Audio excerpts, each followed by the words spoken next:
This was supposed to be day one of a surge in aid to Gaza that would start to ease the desperation here and restore trust in delivery systems. That may come, but not yet. In southern Khan Yunis, the trucks were stripped as they crawled through the devastated cityscape. We want to live and for everyone to get aid. There are people who don't get anything. It's true that I managed to get some, but there are people who didn't. Security and safety must be provided before aid. Security must be imposed before everything else. Hours later, there were armed men on the trucks, a long way from this to the international stabilization force that President Trump's ceasefire plan calls for. Point 13 of Trump's 20-point plan set out that Hamas will not have any role in the governance of Gaza, directly, indirectly, or in any form. That all military terror and offensive infrastructure, including tunnels and weapon production facilities, will be destroyed and not rebuilt. And that this would happen under the supervision of independent monitors. Right now, Hamas is setting up checkpoints, carrying out reprisals against rival groups. A Hamas source telling the AFP news agency that it's ready to relinquish control and governance and not use its weapons against Israel unless it's attacked, well short of the language Israel had insisted on. It says for now it's bringing order. And on the main artery north, trucks full of supplies were making their way to Gaza City. And inside Gaza City, where a UN-backed body declared a famine in August, sudden plenty. Weeks ago, people had talked of window shopping for vegetables they couldn't afford. Now, necessities and luxuries within reach for many. Prices have dropped 70 to 80%, says Aboud. Everything is available, from flour to canned food. We just needed the war to stop. It may have stopped, but its weight lies everywhere around the city. Weeks ago, this was one of the Israeli army's most devastating weapons, booby-trapped vehicles remotely detonated. Now, already, a wartime artifact. There were 10 families sheltering in this building. Thank God it didn't explode. You've seen what these things have done to the rest of the area. Indeed, to have something that resembles a home in Gaza City is to be one of the lucky ones. So many are still coming back to nothing at all. If the house is gone, then our homeland is gone too. I'm waiting for them to open up the borders so that I can immigrate. The people that are gone, that's what we cry about. More than the material things we've lost, it's the souls. More and more of those people are at last now being recovered. Gaza's health ministry says more than 230 bodies have been found in the rubble since the ceasefire began. Well, earlier I spoke to Sam Rose, the interim director of UNRWA in Gaza. It's the UN agency providing education, healthcare and food to Palestinian refugees that was effectively shut down by Israel at the start of this year, which accused it of bias. I asked him, with a new deal in place and 5,000 aid trucks waiting, does this mean the agency will resume its role as the primary aid deliverer in Gaza? And does it signal the end of the controversial Gaza Humanitarian Foundation? It's not yet clear. I mean, maybe take the two elements of your questions separately. The Gaza Humanitarian Foundation does appear to be closing up. We've seen video footage this morning. I spoke to colleagues, some of them who've been going north on the Salahuddin Road and have reported that the sites are being emptied out. So that appears to be winding down as part of the ceasefire agreement. What we have no clarity on yet is UNRWA's ability to bring those supplies in, the supplies that we've got, which are about half of all UN supplies outside of Gaza right now, and exactly the things that people need. This is food to feed the population for 3 months, shelter supplies, so blankets and tents for hundreds of thousands of people, and medicines to keep our health clinics going. At the moment, you've got hundreds of thousands of people who've moved back to where they originally came from, and they've moved away from where they were surviving in the south. So presumably that throws up all sorts of new challenges. Yeah, massive challenges. I mean, there are challenges of safety because of the rubble, because of the exploded bombs in the areas that these people are going back to, and the real challenges of service provision in these areas as well. I mean, what we normally do, UNRWA as the largest service provider in Gaza, what we will do is look to reestablish and restore our critical infrastructure in the areas that people are going back to support those returns. And what about the Israelis? Are they talking to you now? Because obviously they cut you off and accused you of bias and of supporting, the Hamas propaganda regime. The no contact policy that came in at the beginning of January this year, which is why I'm sat in the UK talking to you and not in Gaza with my staff, that remains in place.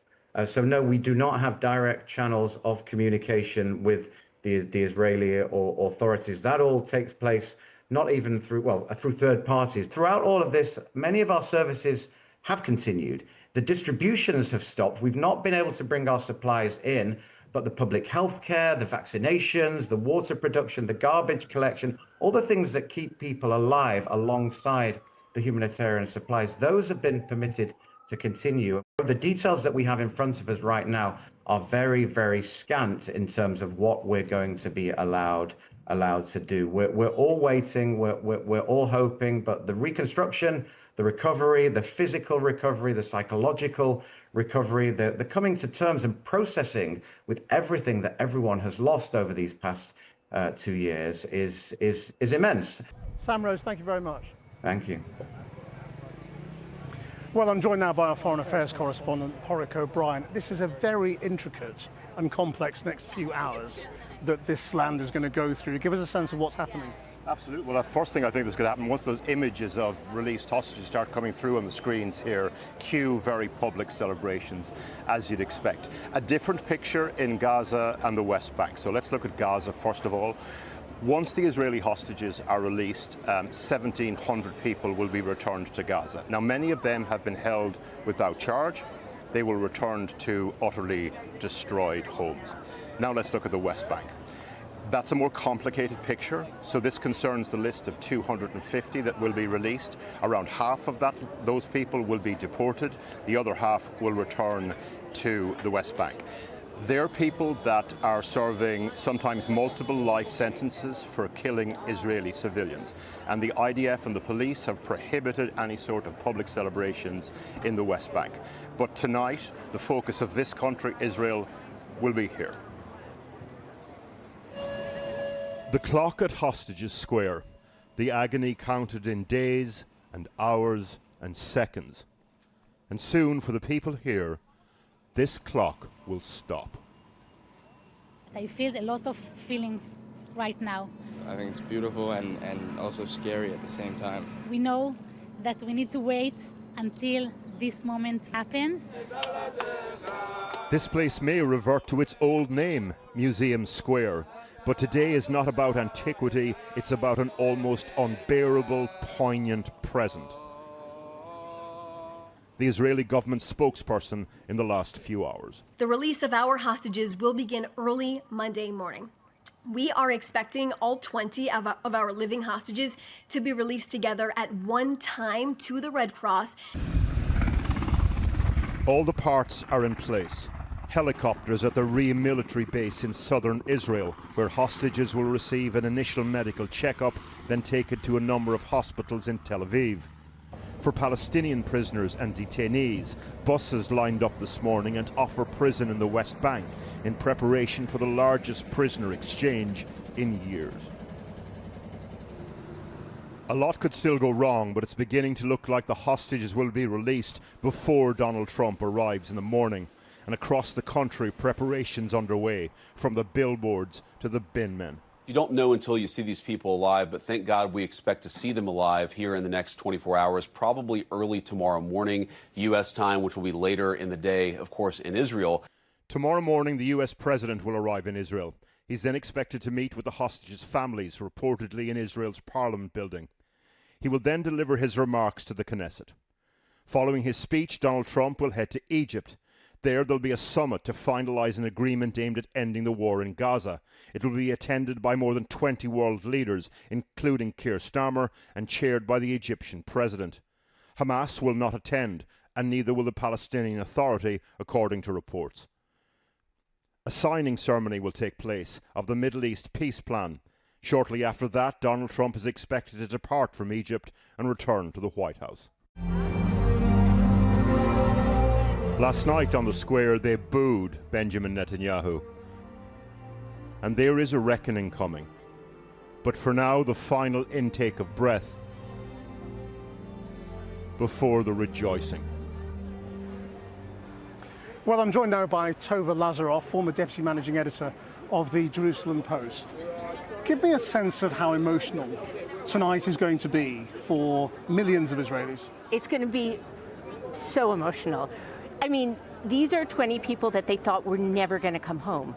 That was the fear, that you couldn't get a deal that would bring the sides together enough that would bring them home. They're also in extreme danger, so every day that they were there was a day that people really felt that they would lose them.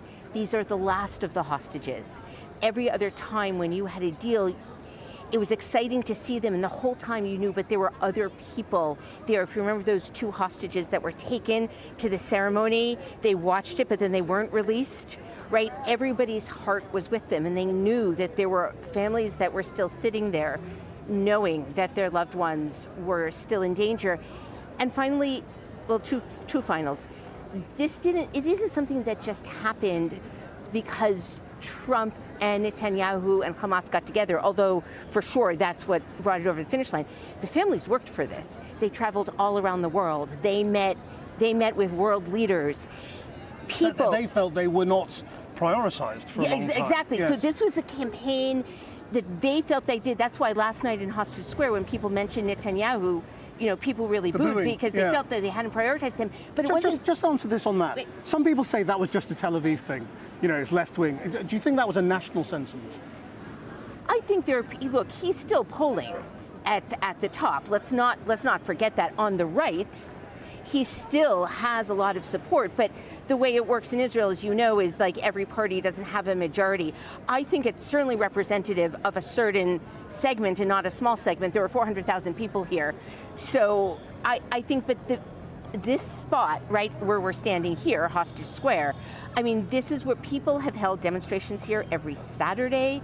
They've come here all the time. The public has taken to the streets.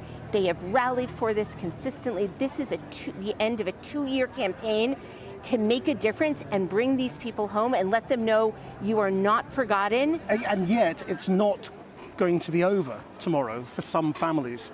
Right. They are being prepared for some of the bodies not to come back on time because it's turning out to be very complex to find them. So that is right. So that's the reason why it's going to be so exciting is that everybody who is alive has now been saved, right? But then there's this question of closing the circle.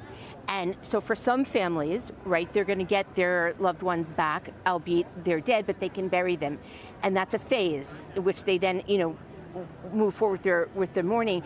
And then there's going to be a much smaller group, people are afraid, where they don't know where their loved ones are, and they move into this realm of perpetual uncertainty. And that peace conference that's going to happen tomorrow in Sharm el-Sheikh, how much is Israel paying attention to that? Not so much. For a lot of reasons. They're going to be here. You're 2 years to the end of the war, and while the calendar was October 7th, the actual attack happened at the very end of the Sukkot festival, which on the calendar this year falls on Tuesday. That means these people were taken on the day of the holiday. They're returning 2 years right as you mark the holiday. Israel's going to be very busy, both between welcoming them back, burying the dead, starting to realize that there's, a small group of families where they don't know where their loved ones are. And only then, when they get out of the holiday, are they going to start to think about the bigger picture. It's not that there isn't anybody thinking about it. It's just this is where the heart is. Tova Lazaroff, thank you very much. Thank you so much.